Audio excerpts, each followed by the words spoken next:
ragazzi, io sono Umberto e ben ritrovati in questo mio nuovo video. Innanzitutto voglio chiedervi scusa, ma perché? Perché da una settimana, ovviamente come avete potuto notare, ovviamente tutti, chi è iscritto al canale, chi mi segue, che non pubblico più video, ma questo purtroppo è stato dovuto sia a problematiche tecniche sia a problematiche organizzative. Ma adesso sono qua e in questo video, raga, voglio parlarvi di una cosa incredibile. Chi è che non conosce la Befana? Chi è che non conosce l'Epifania? Penso proprio nessuno, tutti la conoscono. Ma oggi voglio parlarvi proprio della storia. Perché si chiama Befana e perché soprattutto hanno dedicato un giorno di festa a questa, tra virgolette, persona. Sentite qua, ma prima di cominciare, come di consuetudine, raga, vi invito ad iscrivervi al canale, di attivare tutte le campanelline, di tempestare di like questo video e di condividerlo su tutti i vostri social. Ma non dimenticatevi una cosa fondamentale: di commentare, raga, commentate e fatemi sapere la vostra. Ma ora partiamo, diamo il via a questa storia davvero incredibile, un misto tra leggenda e verità, ecco, se si può dire così. Preparatevi.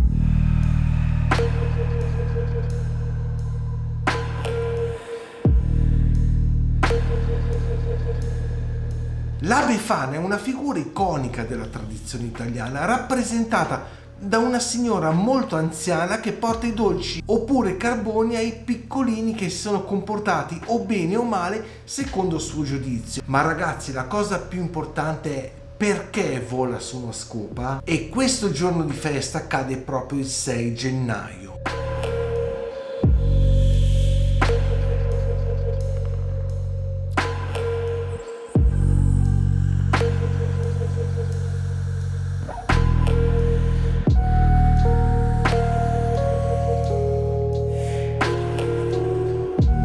Tuttavia le sue origini sono piuttosto intrigate e sono molto più antiche e intrecciate, e sono storie molto antiche, credenze pagane, ma dulcis in fundus per storie agricole, rituali magici e paranormali.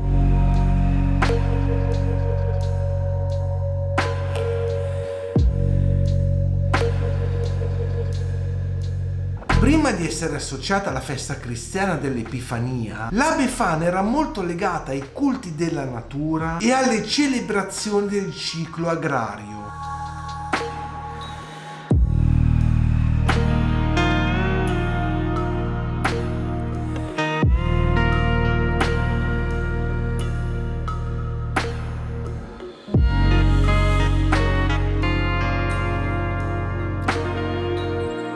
Durante l'epoca pre-cristiana, infatti, in molte culture europee si festeggiava la fine del solstizio d'inverno e l'inizio del nuovo anno agricolo. Le popolazioni antiche, infatti, credevano che in questo periodo dell'anno le forze della natura fossero particolarmente potenti e le figure femminili divine erano spesso associate alla fertilità e alla protezione dei raccolti.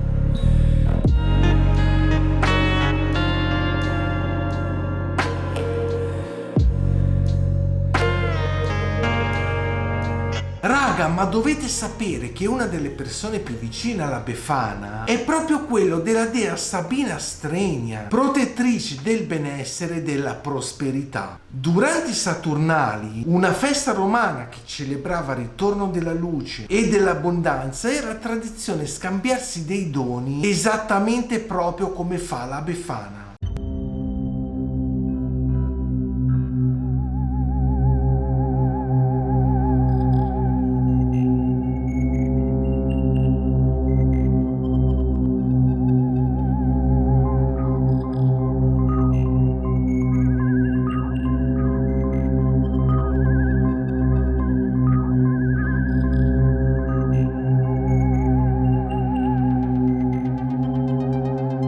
Alcuni storici, pensate un po', che suggeriscono che la figura della Befana derivi proprio da queste tradizioni, evolvendosi così nel tempo anche con l'aiuto dell'influenza del cristianesimo.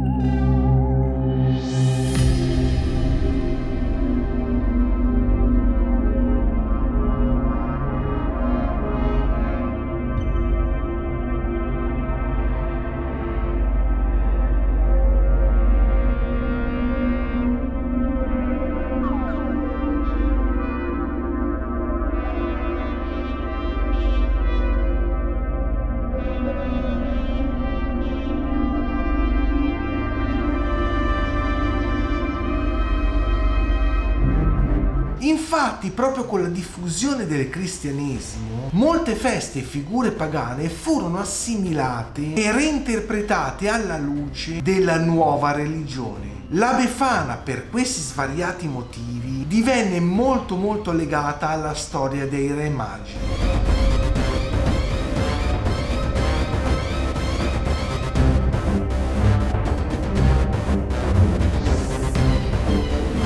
Infatti, secondo una leggenda molto popolare, i magi diretti a Betlemme si fermarono presso la casa di una signora molto anziana per chiedere non chissà che cosa, semplicemente delle indicazioni. La donna, per il suo buon carattere, li accolse molto volentieri, anzi anche molto calorosamente nella propria abitazione, ma rifiutò però l'invito di unirsi a loro per portare doni al Signore Gesù, che all'epoca ovviamente era piccolino. Una volta però che queste persone se ne andarono via, lei fu subito pentita della decisione che aveva preso e quindi iniziò a preparare in fretta e furia, oltre che ovviamente a tutti i suoi abiti, un bel cesto ricco di frutta e dolci e si mise in cammino visitando, pensate un po' ragazzi, casa per casa, nella lontanissima speranza di trovare questo neonato. Questa ricerca, ovviamente palesemente infinita, la trasformò proprio nella Befana, che ancora tutt'oggi visita le case dei piccolini proprio nella notte dell'Epifania, ovvero nella notte del 6 gennaio.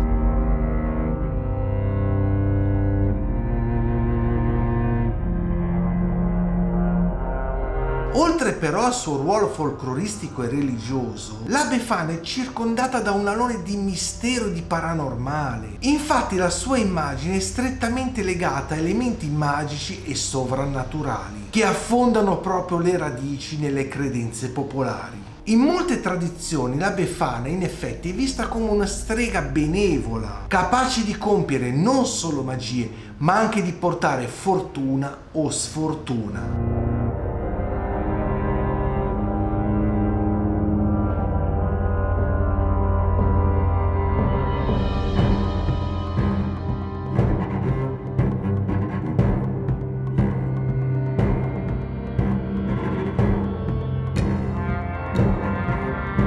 Il suo volo però sulla scopa è un elemento che richiama direttamente l'immaginario delle streghe appunto medievali. Tuttavia però, raga, a differenza delle streghe malvagie, la Befana è considerata una figura molto positiva e usa però i suoi poteri sia per premiare o punire in base appunto al comportamento dei piccoli. In molte regioni italiane dovete sapere che l'Epifania viene considerata il momento in cui il mondo dei vivi con quello dei morti è particolarmente sottile.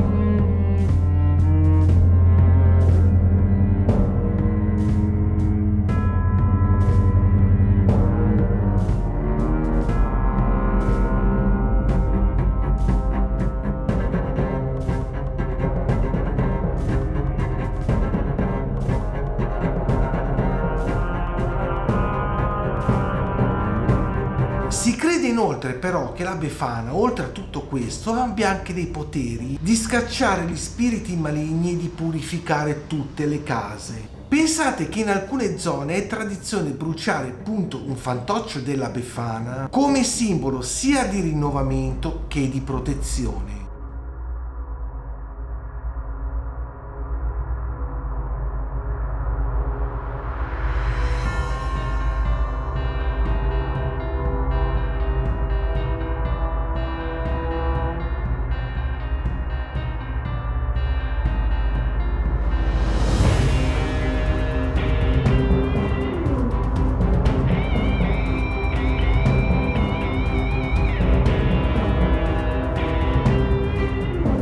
Purtroppo però non tutte le storie della Befana sono benevole. In alcune versioni infatti di questa storia, la Befana è considerata una figura tragica, punita proprio per aver rifiutato il famoso invito dei Re Magi e non solo per quello, anche per essersi dedicata troppo alla magia.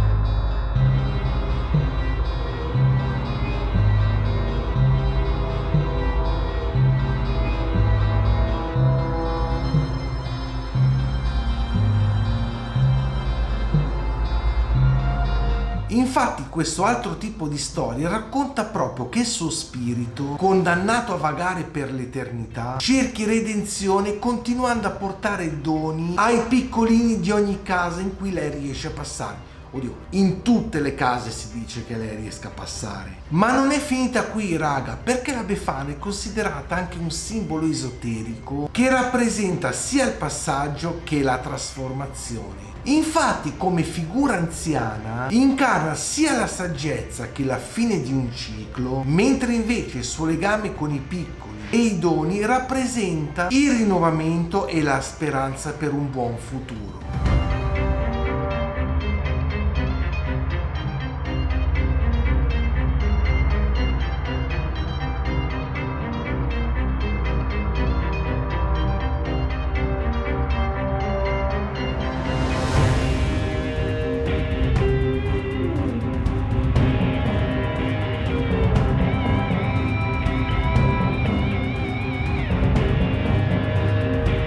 Alcuni studiosi, pensate un po', che hanno interpretato questa storia come una manifestazione particolare della Grande Madre, una divina primordiale che unisce la vita e la morte, la distribuzione e la rinascita. La Befana in effetti è considerata molto di più che una semplice figura folcloristica. È considerata infatti un passaggio tra il presente e il passato, tra il sacro e il profano e tra la materia e il paranormale. Le sue origini molto antiche e il forte legame con il paranormale la rendono una figura affascinante e anche molto complessa, che continua non solo a ispirare storie, ma anche rituali e celebrazioni in tutta Italia.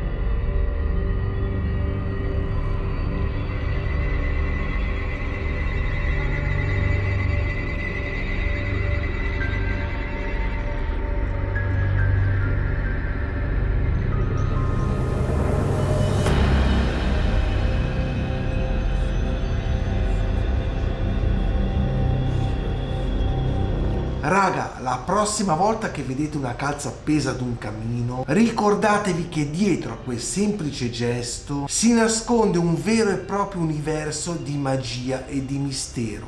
Ragazzi, che dirvi? Anche per oggi purtroppo questo video termina qua. Io spero che questa storia, che questo video vi sia piaciuto. Se è così, mi raccomando, commentate, condividetelo su tutti i vostri social, ma soprattutto mi raccomando, iscrivetevi a questo canale e attivate tutte le campanelline. Noi ci vediamo davvero questa volta molto presto nel mio prossimo video. Ciao a tutti raga e stay tuned.